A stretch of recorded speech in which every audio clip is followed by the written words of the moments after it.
Hey you, thanks for tuning into The Restart. My name is Kevin O. Cheesesteak, because today we're talking Philly. Let's get the restart rolling.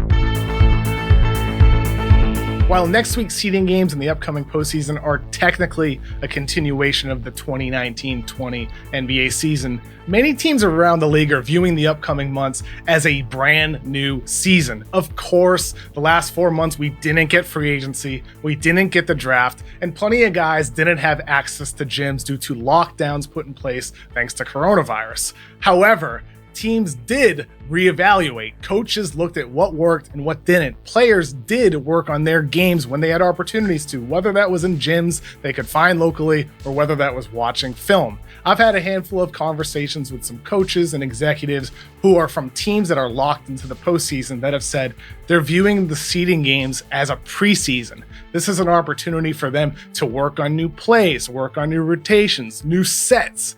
And when you think about it here, we could see some new look players and new look teams. And no team could look any more different than the Philadelphia 76ers. And that takes us to today's main story. So today we're talking Sixers, who didn't at all live up to expectations this season. Vegas had them as just a hair behind the Milwaukee Bucks as the favorite in the East, and I picked them to go all the way to the NBA Finals. But I quickly realized early on this was not the team that I was expecting. They sputtered on the offensive end of the court. The ball didn't move well at all, and they didn't score with the same potency that they did last season. They finished 18th when the season was suspended in March, 1 year after being 8th. But with all the time off, and with Brett Brown talking about some of the changes that he's going to make, and Joel Embiid apparently being in great conditioning, and Ben Simmons finally showing a willingness to shoot three-pointers, it's getting kind of hard not to fall back in love with the idea of what the Sixers could be. So for the Sixers, it really all starts with what Brett Brown talked about last week. He said that he's been using Simmons exclusively as a power forward, and that means Al Horford has been moved to the bench, and Shake Milton is moving into the starting lineup as the point guard. Look, positional labels nowadays in this positionless league don't mean a whole lot. Just because Ben Simmons is a power forward, it doesn't mean that he won't be doing things that point guards do. A guy like him with his playmaking ability is still going to bring the ball up the court. Is still going to get the opportunity to get touches around the elbow and facilitate for his teammates. We're not going to see Ben's role change in that sense. However, with Shake Milton now being the point guard, it can enhance and complement a lot of what Ben Simmons does on the floor. Who the heck is Shake Milton? Well, he was drafted 54th in 2018, late second round pick who spent 3 years at SMU. He's 6'5", has a 7'1" wingspan, and he's a really, really good shooter. In all 3 years in college, he hit over 40% of his threes, and he's doing that again now with the Sixers. So at the least, he's going to be able to provide spacing for guys like Simmons and Embiid and Tobias Harris and Josh Richardson with his shooting ability. They had poor shooting numbers this year, poor spacing. He's going to help there. The difference is with him is that he can handle the ball and do a little bit of playmaking for you. The Sixers, of course, over this entire era, this last decade, have tried to find a secondary playmaking presence next to Ben Simmons. They, of course, traded up to get Markelle Fultz, and we know how that went for Philadelphia. And then they traded for Jimmy Butler, who was good, but not a perfect fit because of his lack of shooting ability. And he wanted to leave anyway. So then they signed and traded Jimmy Butler for Josh Richardson, who's been solid, but he's not a lead playmaker or a great outside shooter. Enter Shake Milton, who of course isn't Dame Lillard or Chris Paul or Stephen Curry, but he's a good, rock solid player. I'd compare him to George Hill, a steady presence who a coach can rely on to make smart plays, smart passes, and take smart team first shots. And this is something that Philly has lacked with Fultz and Butler and Richardson. He is a better overall fit next to some of these guys. The big thing for the Sixers is that Milton can shoot off the dribble. He can force defenders to go over screens, and he can punish big men who sag into the paint in a pick and roll. As you can see here, Beverly goes over the Horford screen and Zubats drops to the paint. Milton punishes the Clippers with the pull-up three. Or here, Milton takes the handoff from Horford and then uses the screen to dribble into a three-pointer. Even if a defense switches, as Harold does right here, he's got the step-back threes in his bag, and woo, that's so smooth. He dropped 39 points in this game against the Clippers and showed off all the goods. He can stop on a dime and step back from mid-range, or he can snake his way into the paint and score with his offhand around the rim. And this is a really nice advanced finish here. If he takes one more step and goes up with his right, Zubats is blocking a shot, but he has that finesse around the rim against big guys. The Sixers barely ever run pick and roll, and that hurt them a lot during the postseason when the pick and roll is an easy go-to play against defenses that are locked in when the game slows down. You couldn't do it at the level they needed to with Butler, and you couldn't do it with Fultz, and with Ben Simmons. With the lack of an outside jump shot, it's just not something that's going to work. Now with Shake Milton, it's something that they can actually do more of. Of course, Shake Milton doesn't need to average 30 points a game. All he really needs to do is replicate what he did during the regular season. And then the Sixers will be in good shape, especially because of his shooting ability off the dribble. And that's what could unlock a new dimension of Ben Simmons as a screener in the pick and roll. Last week, I asked Brett Brown during his virtual media session what he thinks about the potential of Simmons as a screener. There's understandably lots of talk about Ben Simmons' jumper. I'm intrigued by him as a screener. He has athleticism on the roll like a Blake Griffin, short roll playmaking vision like a Draymond Green. So I'm curious, how can Shake Milton's three-point shooting ability off the dribble unlock some of those qualities in Ben Simmons as a screener? It's a really good question. I agree with that, and it's something that, you know, we've always tried to play with, and it's got to the stage where, because we have some, I don't know, like viable alternatives, it seems now is the time to do that, as it relates to him being so explosive, you know, as a screen and roller, and the fact that he can, you know, play out of that pocket and pick off corners, the fact that he's just one power dribble dunk at the rim in a gather step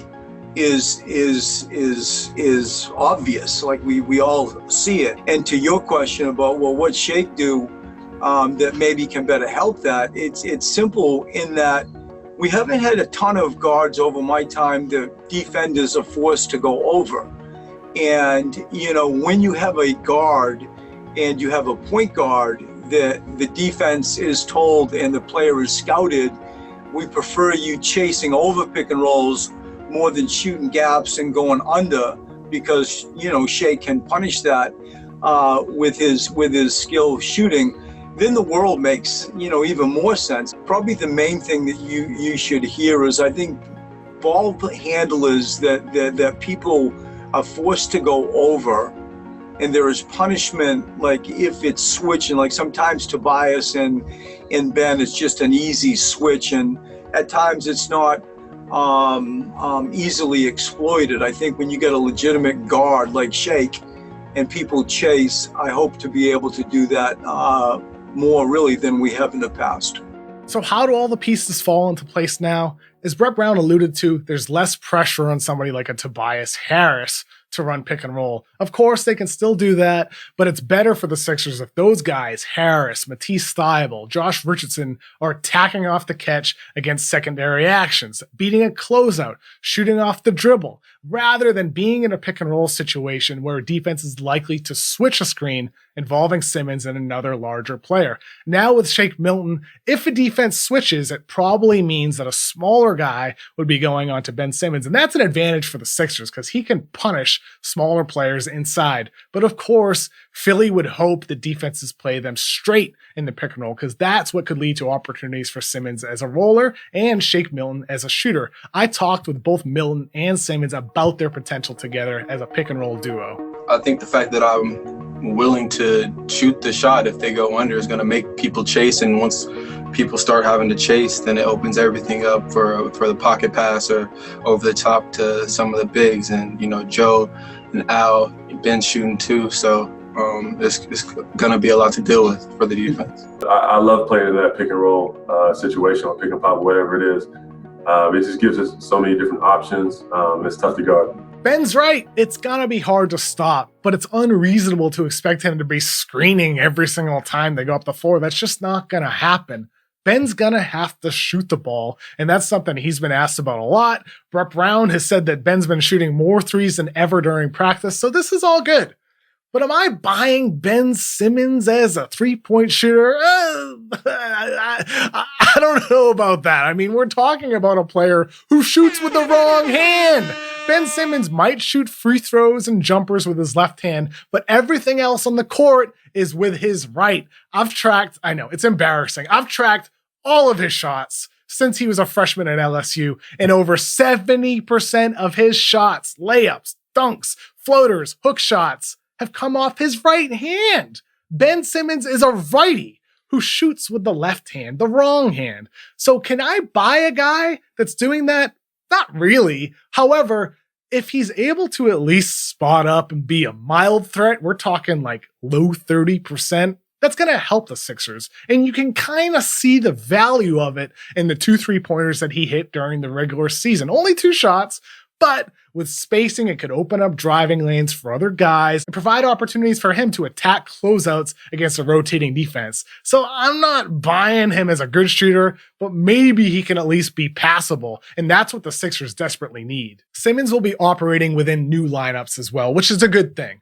The Sixers this season were awful with Simmons, Embiid, and Al Horford all sharing the court at once. They posted a 101.8 offensive rating, which was worse than the Warriors, worse than the Knicks, and even worse than the dang Chicago Bulls. I mean, come on, man. They got to be better than that in the postseason. However, they were with 1 or 2 of those 3 bigs on the court at once. They posted better offensive numbers, and their defense was still really good as well. I got to be real, though. I don't know how much these regular season lineup numbers matter right now entering this new season. Guys are coming back healthy, whether it's Simmons or Richardson, and new players like Milton are going to have to adapt to these new lineups. So for Philadelphia, though, the questions and the concerns do remain the same. Can Simmons and Embiid shoot at good enough of a level to provide spacing? Can Brett Brown put enough spacing around those guys for them to still have a top-tier defense? We're going to find some of these answers over the coming weeks during the seeding games ahead of the postseason. The lineup choices are especially critical for Joel Embiid, who right now is Philadelphia's best player. There are few players as impactful on defense, and none are as dominant on the low post. But there is ways for Joel to get better. In his career, he shot only 29% on dribble jumpers and only 32% on 3-pointers. Embiid's obviously a great player, but he's not a top 5 player, and I'd have him ranked just outside my top 10. And that's a problem for the Sixers because historically, teams that actually win the NBA Finals have one of the league's 5 best guys. Since Michael Jordan won his first title in 1991, 10 of the 29 champions had the league MVP on it. And 27 of 29 had a guy finish in top 7 voting. It's pretty simple. You gotta have a megastar to win a title. That's why Sam Hinkie tanked. That's why Sixers fans trusted the process. The franchise was seeking out that level of star player who can lead a championship team. Is Joel Embiid ready to take that leap? I mean, we'll find out over the coming weeks what he's come back with in his game. However, there are reports out there that say he's in tip-top shape. One Sixers source told me that Embiid has spent the last 4 months working on his face-up game in the post, working on his pull-up jumper. So these are traits for him that are necessary to be a more potent post-up threat in the postseason. I'm buying his improvements, though, because it would be outside of the norm for him not to get better with time off. He has every single season of his career. Just look at the numbers in the film. When Embiid was a rookie, he scored 0.88 points per post-up, which is solid, but each year that number has risen and risen and risen to the point that this season he's scoring 1.12 points per post-up, which is tremendous. To put that number into perspective, since 2010 of high-volume post players, only Dirk Nowitzki has had a more efficient season than Embiid has scoring from the post. Embiid has done it with much more volume than Dirk, though. This season, Embiid has posted up more times per game than 26 entire teams, and he scored more points from the post per game than every single team. Embiid has become a diverse post threat. At 7 feet and 280 pounds, he of course can make other big men look small. He piles up fouls at a near league high rate because of his power against other bigs, or as an overpowering force against smaller players. And to make matters worse for defenses, he causes problems because of his fluidity. Embiid can dance, man. He has smooth footwork like this Hakeem-esque dream shake, and he throws in deceptive fakes to get defenders off their feet like he does right here duping Andre Drummond. Push him away from the rim, he'll mix in hook shots, fadeaways, and pull-ups. I thought these clips from a recent Sixers practice were telling. Embiid looked more decisive than he usually does with his move off the catch from the high post. And if he's able to get better facing up, he should be even more efficient against playoff defenses. The better he gets, the further he'll separate himself from the rest of the pack as the league's best scoring big man. Embiid can pass too. He has improved his turnover rate from the post each season of his career, and he's now a player who comfortably handles double teams. He can find cutters and deliver passes, spot up shooters. He's not the most precise passer, but maybe with better spacing, with Milton at point, with Simmons behind the arc, there'll be more easy passing lanes for him to dominate at the level the Sixers need him to in order to make a deep playoff run. Embiid has a path to becoming one of the league's top 5 or top 10 players if he just refines himself around the edges, better shooting, better passing, and even better on the low post. But what about the defensive end of the floor? Well, of course, the Sixers did build their team with defense in mind for the postseason. They finished with the 6th best defensive rating this season, and looking ahead, they have more big bodies than anybody else to handle Giannis Antetokounmpo in a potential series against the Milwaukee Bucks. With Al Horford, Joel Embiid, and Ben Simmons, they can throw those guys at him and try to contain him. And against more perimeter-oriented teams like the Celtics, Raptors, or Heat, they have the bodies for that too, with Matisse Thybulle, one of the league's best, most active perimeter defenders, with Josh Richardson, a guy who has been proven over a long period of time to be effective against guards and wings, or even somebody like Shake Milton, who is long and has a hard-working attitude on that end. Throw in Tobias Harris, who's been better on that end this season than he has in the past, or Furkan Korkmaz, who's not a liability, or Alec Burks or Mike Scott. What you have is options for Brett Brown. Their top 8 is really strong, but they have some guys on the back end of that rotation too that can be effective on the defensive end. The Sixers are going to be hard to score against regardless of their postseason opponent, but the big question remains the same. Can they score enough points? They gotta find answers over the coming weeks. But for now, during this time of experimentation, I'm cautiously optimistic about what they can be. Starting in the seeding games, I'd love to see the idea of what the Sixers can be finally become a reality.